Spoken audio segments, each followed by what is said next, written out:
शुरू करता हूँ अल्लाह के नाम से जो बड़ा मेहरबान और निहायत रहम वाला है। बगदाद के मशहूर शराब खाने के दरवाजे पर दस्तक हुई।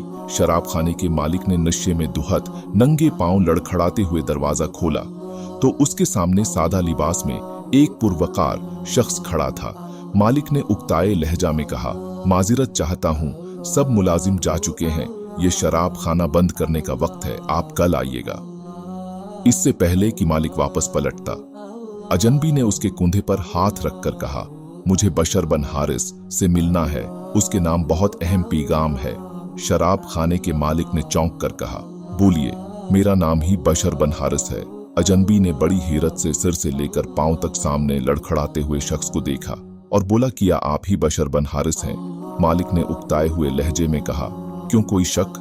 अजनबी ने आगे बढ़कर उसके हाथों को बोसा दिया और बोला, सुनो बशर बन हारिस, खालिक अर्द ओ समा ने मुझे कहा है कि मेरे दोस्त बशर बन हारिस को मेरा सलाम अर्ज करना और कहना, जो इज्जत तुमने मेरे नाम को दी थी वही इज्जत रहती दुनिया तक तुम्हारे नाम को मिलेगी। इतना सुनना था कि बशर बन हारिस की निगाहों में वो मंजर घूम गया जब एक दिन हस्ब मामूल वो नशे में दुहत चला जा रहा था कि उसकी नजर गंदगी के ढेर पर पड़े एक कागज पर पड़ी जिस पर इस्म अल्लाह लाखा था। बशर ने कागज को बड़े एहतराम से चूमा, साफ करके खुशबू लगाई और पाक जगह रख दिया और कहा, फे माल की अर्शुल अजीम, ये जगह तो बशर का मकाम है, तुम्हारा नहीं। बस यही अदा बशर बन हारिस को बशर हाफी रहमतुल्लाह अलैह बना गई।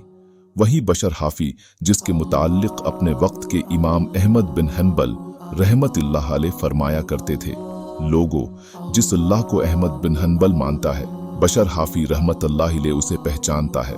कोशिश करें कि कहीं अखबार या कागज के किसी टुकड़े पर अल्लाह पाक या नबी पाक या मुक़द्दस हस्तियों का नाम नजर आए तो उसे किसी पाक जगह पर रख दिया करें। क्या पता कि हमारे किस अमल से अल्लाह पाक हमसे राजी हो जाए। अल्लाह पाक हम सब का हामी और नासिर हो, अमीन।